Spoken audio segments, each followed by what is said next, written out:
Those are the channels for me to watch and indulge in a lot of drama. That's why I have a TV, for drama. But drama is not for your life. So you definitely have to like have minimal drama in your life, especially in your love life.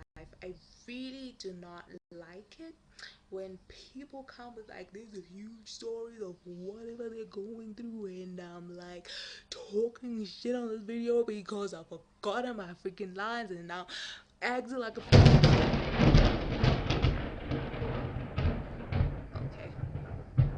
The heavens do not approve of what I am talking about. It's been confirmed.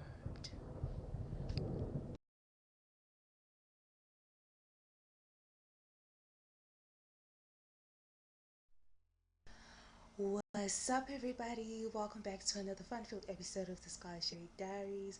It's your girl Beverly Kitty, and as you can see by the title, today we are going to be talking about the 7 signs that your relationship is not good for your mental health. So a lot of people think that the self-love journey is for single people only, but let me tell you something. You have to love yourself throughout your whole entire life. Self love is not for single people only. So you have to love yourself whether you're in a committed relationship or not. So this is for you as well who is boot up. So this video is going to tell you the signs that your relationship is not okay for your mental health, or is it okay for your mental health. So you are going to decide whether you are discarding of the relationship completely, or there are certain things that you have to work on. So this is the third video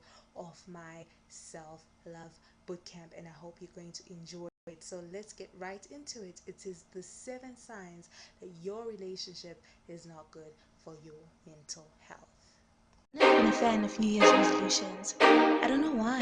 Maybe it's because I'm not one person who, when they think of something, they do it there and then.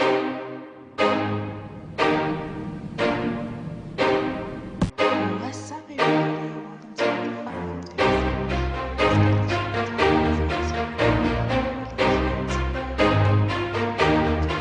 And it gets me nice and chaos like a short and tasty.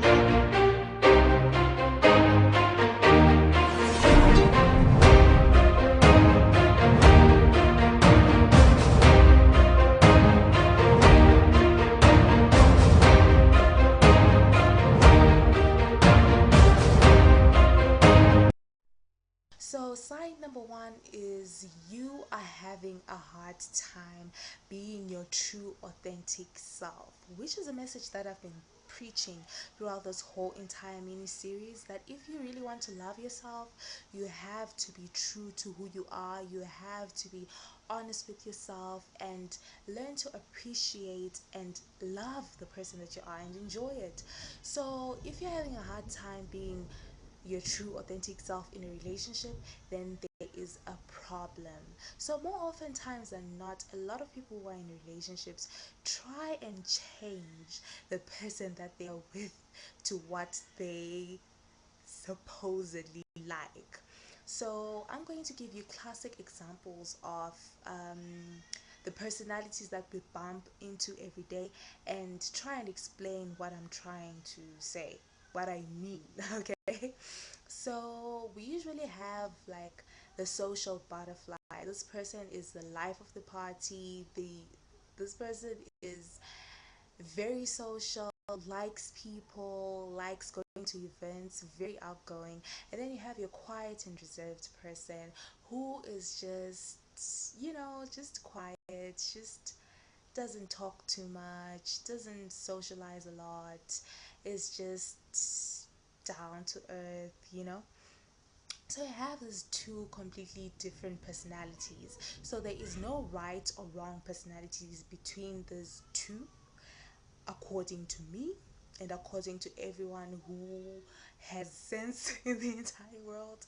There's no right or wrong personality, and you find that more oftentimes than not, a lot of people, when they meet a certain personality and they feel like they don't like the personality traits, they want to change that person into the complete opposite. So you find that the one person who's got the social butterfly tries to change the social butterfly into a quiet and reserved person, and vice versa. I want to tell you one thing today, and I want it to stick to your mind, to your head, to your brain, everything. You are not going to be able to change anyone in this world. You can't change someone's personality. So if you want something and if you know what you want, you go after what you want. You stay away from what you don't want. And I want to advise you today, if the person that you are with doesn't like your personality type and wants to change you, wants to change you as a social butterfly to a quiet and reserved person, that is an unfair ask. I feel like that is an unfair ask, because you're not going to make a complete turnaround and be a quiet and reserved person when you're usually a social butterfly. And it is not wrong to be a social butterfly. Okay?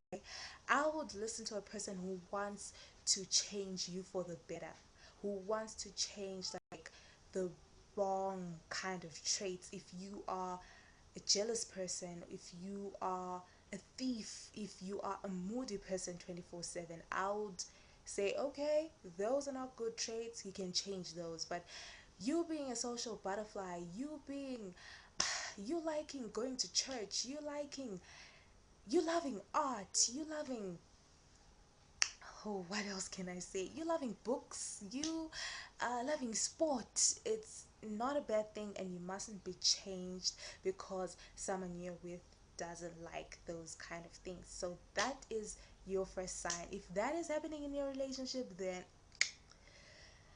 I've told you, I've warned you, take the warning.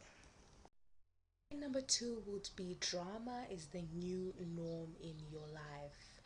A lot of things are happening and you are feeling emotionally drained, and you are feeling like you are not thinking straight.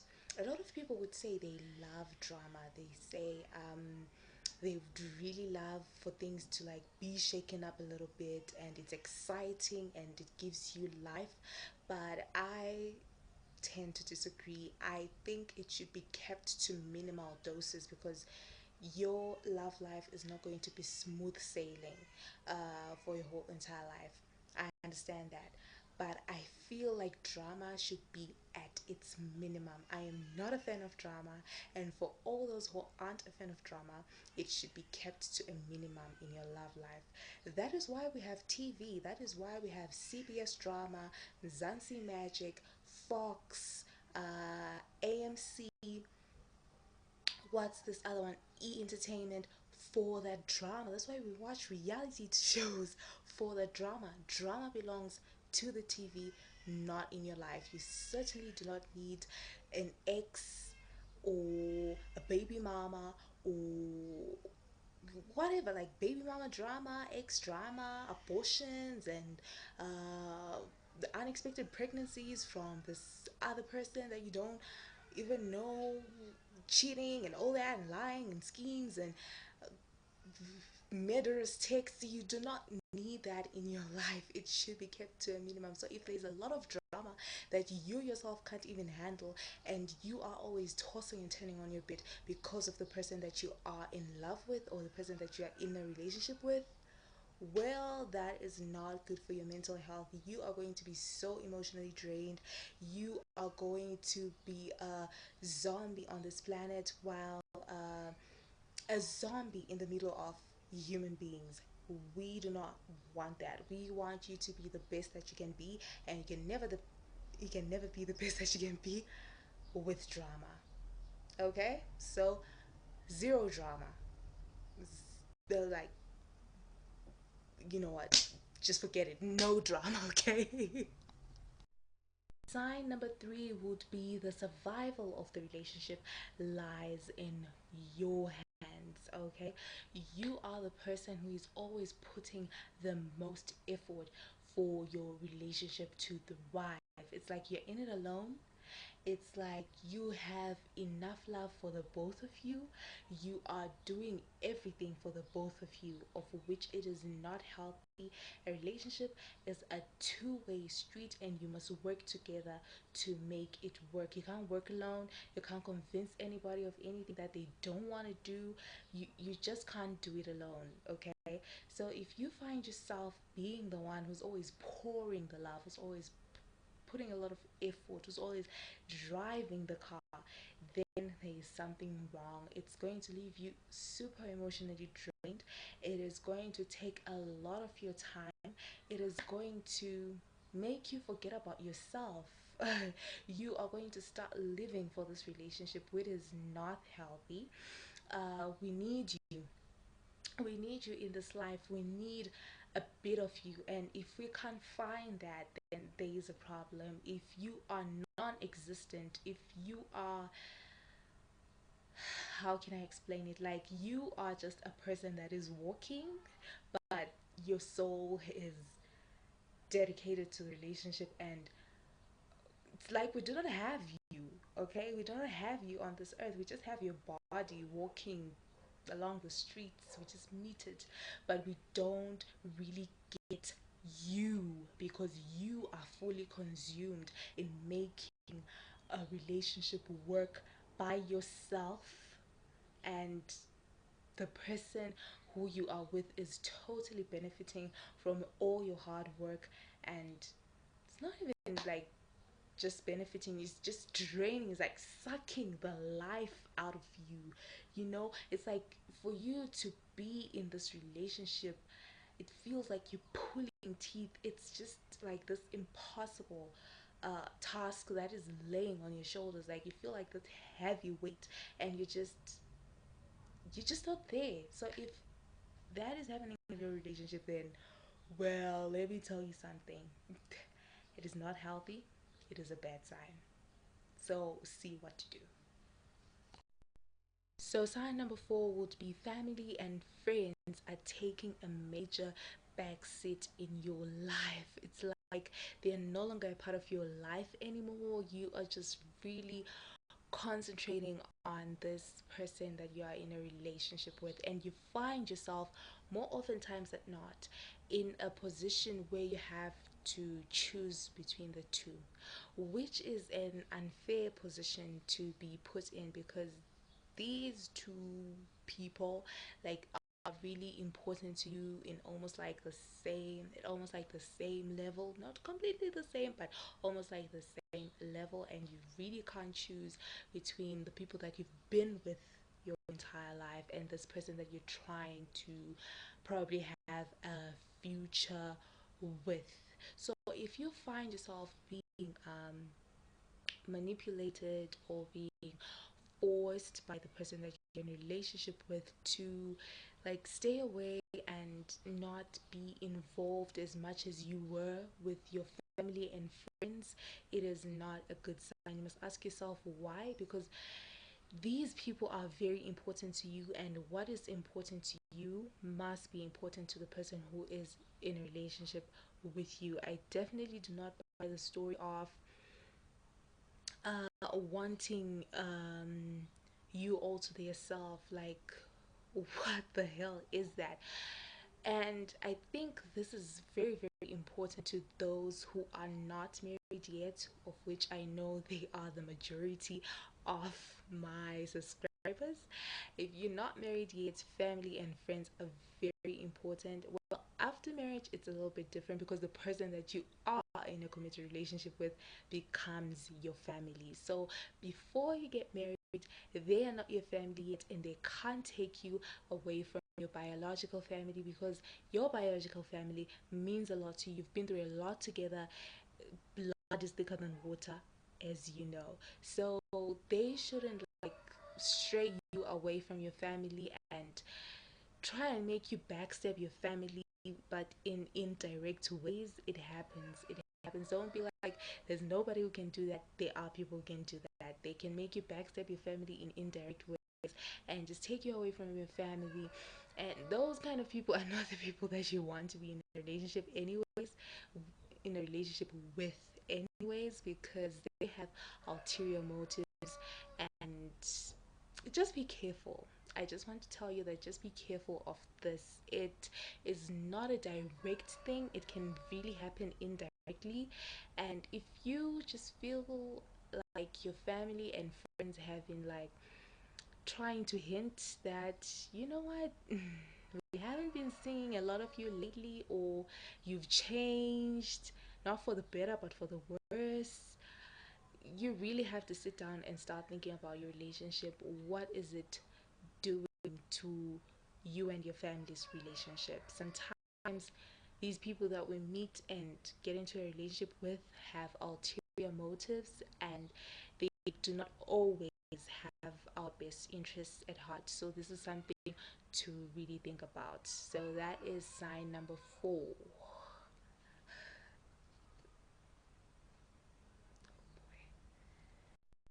Sign number 5 would be your whole life starts revolving around this relationship. You find yourself living, literally living for this relationship. It's no longer a part of your life, it's now your whole entire life, which is like sign number, no, it's not a sign. It's like, wow, habit number 7 on that first video that I made. What did I say? I said people who love themselves, a relationship is not their whole entire life, it's just a part of their life. So it must be a part of your life. If you find yourself having your relationship being your whole entire life, it is a problem. So a lot of people would wonder, what do you mean when you say the relationship is now your whole entire life? You find yourself when you're making decisions, um, you want to involve, not even want, like you feel the need to involve your the person that you're in a relationship with. Or maybe I'm saying it wrong, because if you're in a committed relationship you really involve one another, but it's a forceful involvement, you know, it's against your will. You just find yourself fearing a lot of things about your lover. You feel like you're gonna hurt them, or you feel like they're gonna think you're stupid, or you know, they just have control over you, and not a good control. Well, is there a very good control? But they just have this huge amount of control over you, over your feelings, over your emotions, over your whole entire life. You feel like you have to run everything past them. You feel like even your choice of friends, even your choice of dressing, even your schedule adjusts to their schedule. Your whole entire life is just at a whole, like you no longer have your own life, you're living your lover's life with them. You know, they can have their, can make whatever choices they want to make because they say they can live their life, but somehow it is very difficult for you to live your own life. You just have to live your life with them. Like you're like, you basically do not have a life, you're living their life with them. Yeah, that's what I'm trying to say. So if you find that this is what is happening in your relationship, it is very unhealthy and it's not good for you and your state of mind, because you are in this position of trying so hard to impress the person that you're in a relationship with, and you are forgetting about yourself, and you are pouring everything, every bit of your soul into their own life, and you're giving them your all yet getting nothing in return. And it's very bad for you, because the day things go south, you're gonna find yourself almost losing your mind, because you feel like you've lost everything, and yet you wouldn't even have lost everything. It's actually like a blessing in disguise that you have cut ties with them. Sign number 6 would be a sign that people would think is actually a good sign, but for me it is more like not so good. Like it's more on the negative than it is on the positive. Sign number six would be people start referring to you as somebody's guy or girl. Like, not your name, no use of your name, no use of what you do, nothing about you except for the fact that you are so and so's boyfriend or girlfriend. This implies that you've been spending a whole lot of time with your boyfriend or girlfriend, of which a lot of people would say it shows the strength of your relationship. But you know what? You can be somebody's somebody, but still maintain your identity. I feel like this is more of a sign that shows that you have lost your identity. You are living in someone's shadow. Nobody knows you, they just know you as somebody. I feel like you can be in a relationship and still be known as you. I'm going to use some examples that a lot of people aren't going to sit well with because they're going to be like, those are celebrities. But let me tell you something, Beyonce and Jay-Z are together, but Beyonce is never referred to as Jay-Z's wife. People know that she's Beyonce. And Kim Kardashian and Kanye West, Kim Kardashian is not referred to as Kanye West's wife. People know that she's Kim Kardashian. Okay, they are celebrities, it's a whole different ball game, and they do like a lot of things in their life. But you can also do a lot of things in your life. You do not have to all the time be referred to as somebody's person when you have your own name, when you have your own goals that you've reached, when you have your own business that you're doing, when you have your own life that you're living, when you are your own person and you are somebody in your community. You do not have to be referred to as somebody. You can be referred to as you, and then being somebody can be mentioned in the mix. It mustn't be like your grand title that you are somebody. If you've met people who are somebody's, just take time to analyze their life and analyze their love life. Not only love life, but go beyond and see what makes that person be called or be referred to as somebody. It's funny, somebody. But anyways, this is sign number six. If you're being referred to as somebody, like you're somebody's girl, you're somebody's guy, is a major problem. You need to fix something.